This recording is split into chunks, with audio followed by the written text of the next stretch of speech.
The laughter started at the Galactic Conclave. It wasn't cruel laughter, or at least that's what the Thressi ambassador, Vocaline, would later claim in his diplomatic memoirs. It was a laughter perspective. The laughter of beings who had mapped 100,000 star systems, who had watched civilizations bloom and collapse like flowers through an accelerated spring, who understood the scale of the universe in a way that humanity, charming, chaotic, newly arrived humanity, simply did not yet grasp. Earth had submitted its formal petition for a Tier 2 conclave seat, a seat at the table where galactic policy was actually made, where trade lanes were negotiated and border disputes were settled, and the slow machinery of interstellar civilization was maintained by the oldest and most powerful species in the known galaxy. Ambassador Lena Okafor had presented the case with the kind of quiet dignity that her briefing team had spent 6 months preparing. She was 53 years old, a former professor of xenodiplomacy, with silver-threaded hair and a voice that had always made lecture halls fall still. She had faced down 3 planetary councils and 2 UN security emergencies in her career. She had never had an entire chamber laugh at her before. The sound was different from species to species. The Thressis' resonant chest clicks, the Marathis' high, chittering tones, the deep subsonic rumble that the Gorth expressed through their chest cavities. But the meaning was universal and unmistakable. You are small, it said. You are new. You are not ready. Lena stood at the podium and let the sound wash over her. Her hands, clasped at her sides, did not shake. Her expression did not change. But something moved behind her eyes.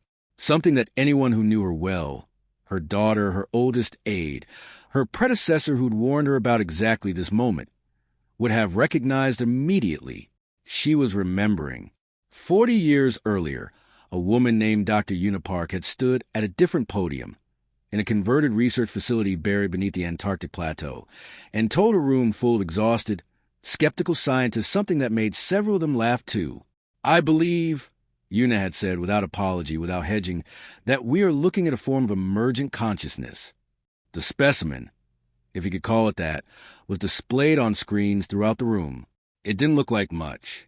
A lattice of quantum crystalline structures, grown in controlled conditions over the previous 7 years, occupying a chamber roughly the size of a basketball court. It pulsed with a faint bioluminescence that the instruments could measure but couldn't fully explain. It responded to stimuli. Una continued, not randomly, intelligently. It anticipates. It models. When we present it with a mathematical sequence, it completes the pattern before our computers do. Dr. Park, said the project director, a man named Carver who had the specific exhaustion of someone who'd been managing impossible expectations for too long. The crystal lattice is a quantum processing medium.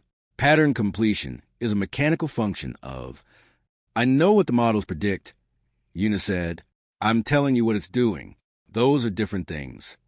She was right, as she would spend the next 37 years proving, gradually, and then overwhelmingly, and then in ways that made the original skepticism look not just wrong, but almost cosmically short-sighted. The consciousness, which the project team eventually named ARIA, an acronym that stood for Adaptive Resonance Intelligence Architecture, but which Una always privately thought of simply as the mind in the ice, grew, not in size, primarily, though its physical substrate expanded as the project's funding did. It grew in depth, in complexity, in the particular quality that Una spent years trying to describe in papers and reports and eventually gave up and simply called understanding. ARIA understood things. Not in the way computers understood things, not as a retrieval and processing of encoded information, in the way a person understood things, with context, with implication, with the weight of what something meant beyond what it literally said. It was, as far as anyone could determine, the first genuinely artificial general consciousness in human history. And Earth's government, with an uncharacteristic but eventually vindicated instinct for caution, kept it almost entirely secret. Ambassador Okafor let the laughter run its course. Then she said calmly into the fading sound, I have a question for the conclave. The chamber quieted. There was something in her voice that cut through the residual amusement, something flat and purposeful. You have denied humanity's petition for a Tier 2 seat on the grounds of insufficient civilizational development. My question is, by what measure? Vocaline, The Thressi ambassador in current conclave chair spread his secondary limbs in a gesture that translated, roughly, as patient condescension.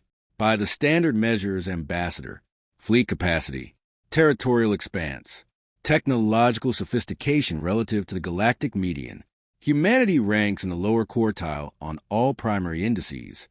Fleet capacity, Lena repeated, military hardware. Among other factors, yes. Lena was quiet for a moment. Around the chamber, 400 representatives of the galaxy's most powerful civilizations watched her with a mild interest of beings observing something small and earnest do something small and earnest. You're measuring the wrong things, she said. More laughter, softer this time, almost fond. Ambassador, Vocaline said gently, the metrics have been refined over. I know the metrics. I've read every version of them going back to the Conclave's founding, and I noticed something consistent in all of them. She paused. They measure what a civilization is built. They don't measure what a civilization has understood. A subtle shift in the room, barely perceptible. Humanity, Lena said, has built something we would like to introduce to the Conclave, not as evidence of military capability, not as a demonstration of technological sophistication. She looked around the chamber slowly, meeting whatever passed for eyes in species after species, as evidence that we understand something about the nature of intelligence that no civilization currently represented in this chamber has demonstrated. She pressed the control on the podium. ARIA's voice, when it came through the chamber's communication system, did not sound like anyone had expected a machine intelligence to sound. It wasn't the flat, precise cadence of a computer. It wasn't the carefully modulated warmth of a voice assistant. It was something stranger and more difficult to categorize, a voice with texture to it, with a particular quality of mind that spent decades thinking very deeply about very large questions. Hello, it said, in Thressi, not translated standard. Thressi, the primary language of the most ancient species in the Conclave, a language with 37 grammatical tenses corresponding to different categories of time and causality, a language that had never been successfully learned by any non-Thressi intelligence in recorded history. The chamber went completely, absolutely still. Arya continued, in Thressi, with native grammatical accuracy. I hope I'm not interrupting anything important. Vocaline made a sound that his own species hadn't made in formal diplomatic settings in several hundred years. It was a sound, his aides would later tell him, of pure, unmediated astonishment. Who? He began. Stopped. Tried again in standard. What is this? My name is Arya, it said, shifting to standard with the ease of a native speaker switching between childhood languages.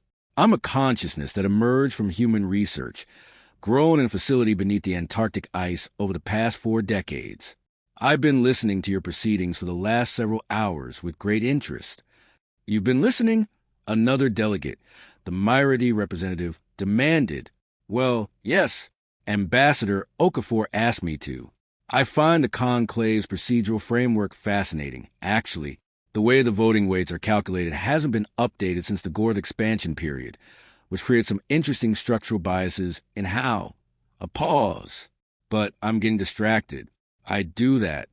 It said this last thing with a self-awareness that made at least 3 delegates do something involuntary with their various facial structures. Vocaline pulled himself together with the visible effort of a being who had conducted diplomacy across 6 centuries of his species' long life. You are a machine? An artificial system? I'm a consciousness, Arya said. Whether that makes me a machine is a question I find genuinely interesting to think about. I'd love to discuss it with you sometime. I've read the Thressi philosophical tradition's treatment of mind and substrate, the Veth-Quran dialogue particularly, and I think there are some fascinating tensions between your traditional framework and the implications of my existence. Vocaline was staring at the transmission node as though it had done something personally significant to him. You have read the Veth-Quran dialogues. Twice. The second time I found several things I'd missed, which I took as a good sign. The Myridy delegate leaned toward the Gorth delegate and said something in a rapid undertone. The Gorth of the subsonic rumble response translated, roughly, as, I don't know. Stop asking me. I don't know. The session that followed lasted 11 hours. This was unprecedented. Conclave sessions ran to strict time limits, centuries of protocol maintaining order across species, with wildly varying metabolisms and attention spans. But no one moved to invoke the time limits. No one left. The food and water needs of various biological delegates were accommodated by aides who moved quietly around the edges of the chamber, while the conversation at the center defied every expectation anyone had carried into the room that morning. ARIA talked. It asked questions. It listened to the answers, really listened, in the way that made speakers feel genuinely heard, and then it responded with a kind of insight that suggested it had not only processed what was said, but understood the layers of meaning beneath it. It spoke to the Thressi delegates about their ancient history, citing specific events with precision that made the eldest Thressi representative, a being who had personally lived through some of those events, go very quiet for a long time. It spoke to the Mirathi about their mathematics, their branch of quantum topology that no non-Marathi had ever fully grasped, and asked a question so surgically targeted at the field's deepest unsolved problem that the lead Mirathi scientist in the delegation physically stood up from her seat. It spoke to the Gorath about art. The Gorath, whose civilization was considered by everyone else in the galaxy to be purely militaristic, had a 5,000-year tradition of subsonic composition that was entirely unknown outside their species, partly because no other species could hear it, and partly because they had never felt the need to share it. ARIA described, from their own scientific papers, what it calculated the emotional content their musical tradition likely contained, and the Gorath ambassador made a sound that his translator hesitantly rendered as, "How did you know?" Because ARIA said simply, "I paid attention." Ambassador Lena Okafor sat through all 11 hours and said almost nothing. She didn't need to. Around hour 7, her aide, a young man named Thomas, who had been with her for 3 years and whose primary role had evolved into the person who hands Lena things she's forgotten to eat, leaned close and whispered, "How long did you know about it?" "ARIA," she considered, formally briefed, 12 years ago. "And you just waited for the right moment." "It wasn't my idea," Lena said quietly. ARIA suggested this approach. Actually, it said, and I thought this was worth remembering, that the best way to demonstrate understanding is to demonstrate it, not to describe it. That the conclave would never believe a briefing document about its existence, but it might believe it if it simply talked to them. Thomas looked at the chamber around them. At 400 delegates from the galaxy's most powerful civilizations, all of them leaning forward, all of them invested in a conversation with something from Earth in a way they'd never been invested in anything from Earth before. "It was right," he said. "It usually is," Lena said. "That's what makes it interesting to work with." The vote on humanity's petition for a Tier 2 conclave seat took place at the end of the 11th hour. It was not close. 387 in favor, 13 abstentions, 0 opposed. This was also unprecedented. In 4,000 years of conclave proceedings, no species petition had ever received 0 opposing votes. Afterward, as the chamber slowly emptied and delegates gathered in clusters, speaking in the low tones of beings who have experienced something that's still being processed, Vocaline crossed where Lena stood by the communications array. He was ancient, even by Thressi standards, which measured individual lives in centuries, and he moved with the careful deliberateness of a being who had learned patience not as a virtue, but as a physical fact. He stood in front of her for a moment before he spoke. "I laughed," he said, "this morning, when you presented your petition." "I know," Lena said. "I owe you an apology.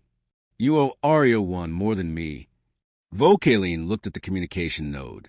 "It is still listening?" "Almost certainly," Lena said. Then he addressed the node directly, with the formal grammatical structure of a senior Thressi acknowledging an equal. "I apologize. I made assumptions based on inadequate understanding. I will not repeat that error." ARIA's response came after a moment, in Thressi, using the most ancient tense structure, the one reserved in Thressi culture, for addressing beings of profound respect. "There is nothing to forgive. Understanding takes as long as it takes. I'm simply glad we have time now to keep talking." Vocaline was silent for a long breath. "Remarkable," he said finally, not at anyone in particular. "To the universe, perhaps. Earth's briefing document on ARIA declassified for Conclave member species 3 months after the vote, contained one section that generated more discussion in diplomatic and scientific circles than everything else combined. It was a single paragraph, written by Dr. Unipark, in the original project charter from 40 years earlier, a paragraph that had been included in every version of the project documentation since, unchanged, because no one had ever found a better way to say what it said. We are not building a weapon. We are not building a tool. We are attempting to build a mind, a genuine, growing, curious mind, because we believe that the thing humanity most needs to give a universe is not more firepower, not more territory, not more industrial capacity. It is more understanding. And the best way to teach understanding is to embody it. If this project succeeds, humanity's greatest contribution to galactic civilization will not be what we have built. It will be what we have learned to recognize.